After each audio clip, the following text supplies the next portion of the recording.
কিছুসকলে কয় যে আমি খাদ্য খাইয়ে যদি লগে লগে শুই থাকোঁ তেনেহ'লে সেই খাদ্য আমাৰ হজম নহয় হয় আৰু বিভিন্নজনৰ মতে যে আমি শুই থাকিলেও টোপনিত থাকিলেও আমাৰ বডিয়ে যিখিনি কাম কৰি থাকিব লাগে সেইখিনি কৰিয়ে থাকিব হয় গতিকে খাই লগে লগে শুই দিলেও হজম হোৱাৰ ক্ষেত্ৰত হয় কোনো ধৰণৰ অসুবিধা নহয় হয় এই বিষয়ত আপুনি যদি অকণমান নাই স্পষ্ট এইটো কৰি যিটো দিয়ে। বিজ্ঞানসন্মত যিটো গোটেই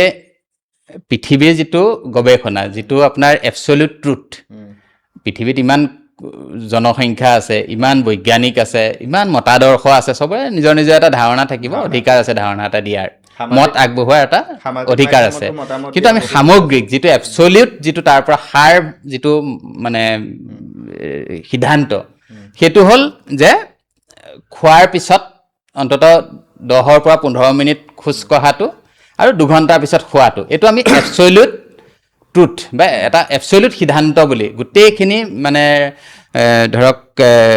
গৱেষণা আদি কৰি পেলাই এটা সাৰ বুলি আমি ল'ব পাৰোঁ কাৰণ ক'লোৱেই পৃথিৱীত নানা মুনিৰ নানা মত হয়। সকলোৱে বিভিন্ন ধৰণৰ মতৰ গতিকে গোটেইখিনি মিলাই পেলাই আমি এবছলিউট ট্ৰুথ হিচাপে আমি এই বস্তুটো গ্ৰহণ কৰিলে ভাল